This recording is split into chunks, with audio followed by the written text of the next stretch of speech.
G'day.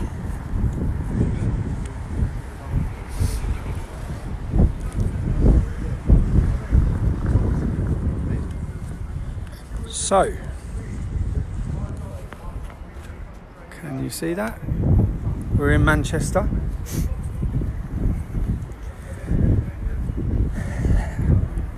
What shall I start with?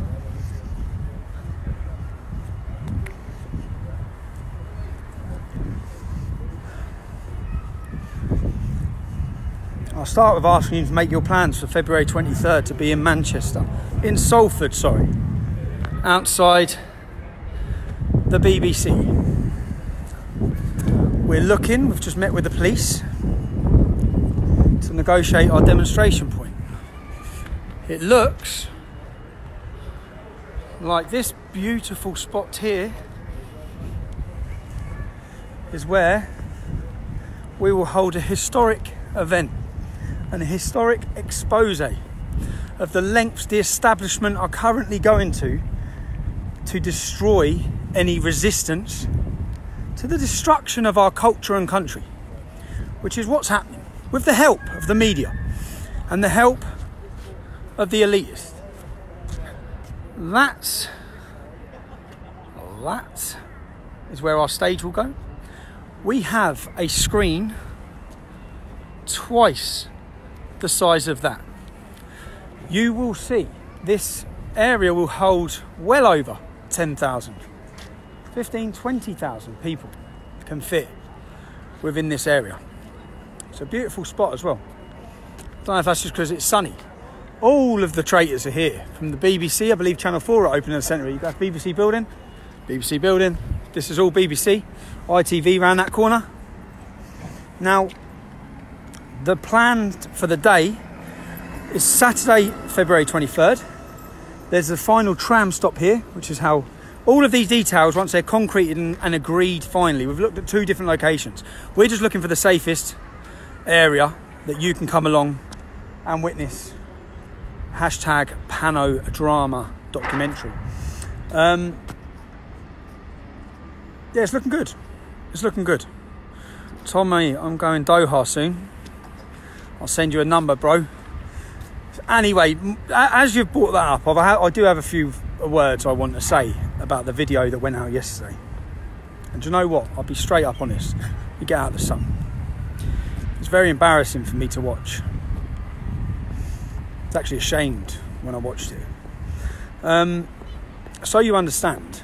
No, not so you understand. Not that I'm going to stand here and reel off loads of excuses. When I'm in England, in Britain, I don't relax. I can't relax. Yeah, I cannot relax. Even just 2 weeks ago, I had an altercation in Luton where someone come up and said they was going to cut me.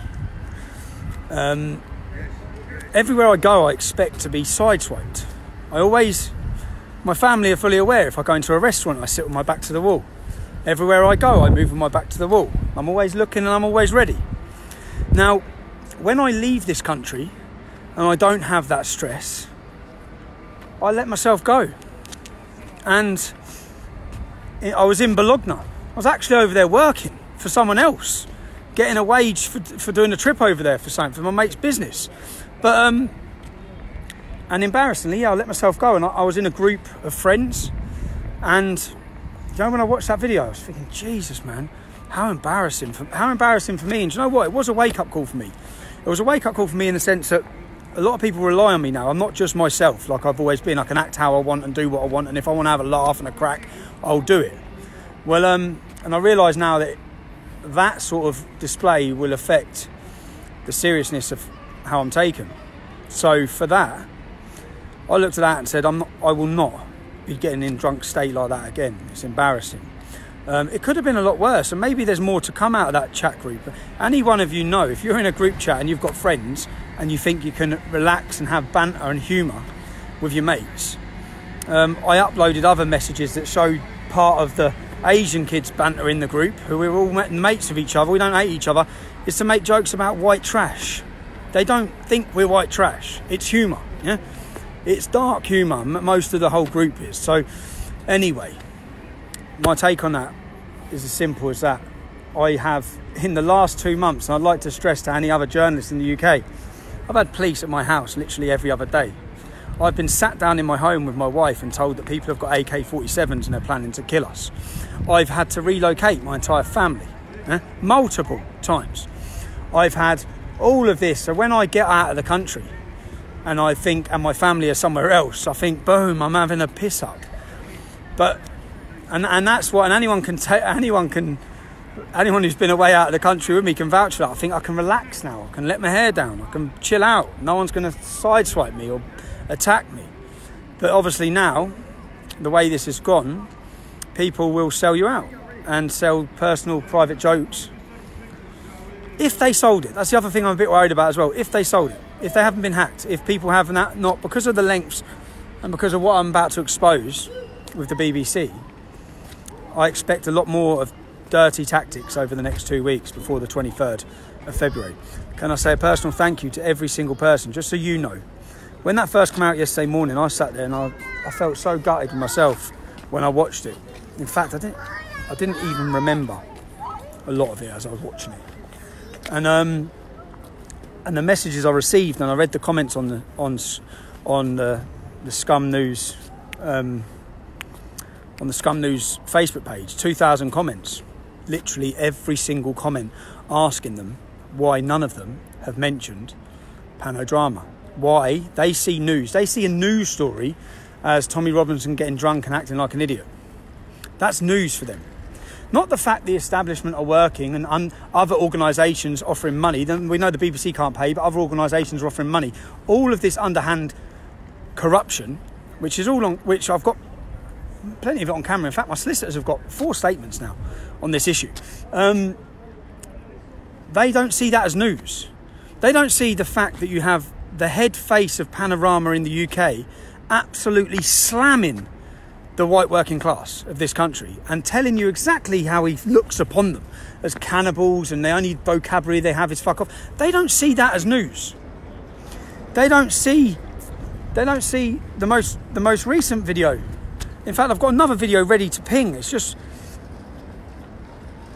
the fact that not one single journalist, even the expenses, I'm sitting here, I don't care about the money, I don't care. Blind people have to pay the licence fee. Blind people, they get a 50% discount. Oh, aren't you great, British government? You give them 50% off for being blind. Blind people, now you're saying OAPs have to pay. OAPs already have to pay. But you want to introduce the over 70s or something have to pay for a licence fee. And if you're paying for a licence fee, the British public expect the truth. They expect fair journalism. How many of us in this country, I'm going to show you next week, so I'm going to travel next week to different cities interviewing people about the BBC. How many people believe it's fair? I'm going to prove to you it's not anyway. But how many people believe it's fair? Why should we be given a stealth tax that we're forced to? Do you know how many people have sent me messages? They were been taken to court, threatened with prison, £1,000 fines for not paying their licence. This is turn into a lot more about licence fees. We already have a website. If you haven't signed the petition already, please do. It's www.endthestealthtax.com. So far, that petition, last time I checked, was over 30,000 people. Over 30,000 people. That was, I haven't checked again, that was yesterday. So it's going up and up and up. And this petition will continue, and I'll find the head of the BBC. I'll find him, and I'll hand it into Downing Street as well. Because what we're about to expose, which is why these dirty hand tactics come out. And the thing is, the Daily Mail, all of these papers, all run on Tommy Robinson drunk being a moron. All of them. Not one of them. Not one. James O'Brien put straight on his Twitter. Yeah? James, you've been quiet. What about the comments about working class? What about the expenses and the abuse of his expenses? I'll tell you what's coming next. Shall I give you a little insight to what's coming next? You LGBT rights movements better get ready for John Sweeney's comments. Yeah? Because just like 100 people protest outside a school demanding that a gay teacher be sacked outside a Muslim school because he's gay, and all the LGBT rights movement and the media, pretty much, and all the journalists are pretty silent on it. Because it's Islam. Followers of Islam. Anyway, be there. 23rd of February. Be here. Media City, Salford. Make your plans. And most people saying, will he deliver? I will prove that panorama shows are scripted. That people who sit in front of the camera are not sitting there giving you their opinions freely. I'll prove that as well. But people are being told. Anyway, you'll see it all. But the best of all, you'll see, yeah. So sign the petition. Please, if you can make the time, travel here.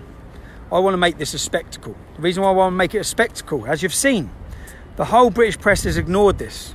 Every single one of them. They're all in it together. Every one of them. There's not one journalist who's broke ranks and reported. Not one. Not one. It's like there's been a government notice to all the bosses and all the editors telling them they're not allowed to. In fact, I gave the entire recording. A journalist come yesterday morning. He sat and listened for 4 hours to see that it was all completely kosher, that everything was legit. He wrote his story. He said, this is big, this is big. And then he rang me up yesterday and said, my editor just said no. Free press. Free, unbiased press. Oh, mate, give me a break. So, the reason I want to do it here, the reason I want to do it in this beautiful city, is because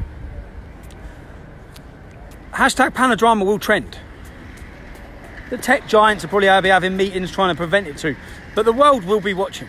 Everyone will be talking about this documentary. We don't need the media anymore. We need you. I don't need the newspapers. We need you. To the Sun newspaper.